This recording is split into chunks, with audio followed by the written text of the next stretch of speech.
বৃহস্পতিবার ২৯ অগাস্ট রাঙ্গামাটি রিজওয়ানের আওতাধীন অসহায় দুস্থ পাহাড়ি বাঙালিদের মাঝে region commander Rangamati region brigadier general Mohammad Shawkat Osman কর্তৃক অসহায় ও দুস্থ পরিবারের আত্মকর্মসংস্থান সৃষ্টির লক্ষ্যে ২টি সেলাই মেশিন এবং দুস্থ অসুস্থ ব্যক্তিদের চিকিৎসার জন্য মানবিক সহায়তা সহ সর্বমোট ১,৮,০০০ টাকা আর্থিক অনুদান প্রদান করা হয়।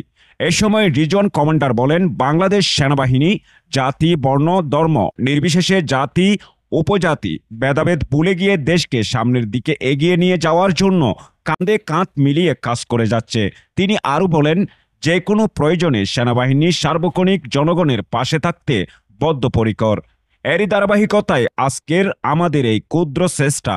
এ ধরনের সেবামূলক কার্যক্রমে রাঙ্গামাটি রিজওয়ান তার সর্বোচ্চ প্রচেষ্টা দিয়ে শান্তি, সম্প্রীতি ও উন্নয়ন নিশ্চিতকরণের লক্ষ্যে কাজ করতে এবং দুর্গম এই পাহাড়ি এলাকার জনসাধারণের কল্যাণ স্বার্থে সকল কার্যক্রমে সকলের পাশে থাকতে সর্বদা দৃঢ় প্রতিজ্ঞ।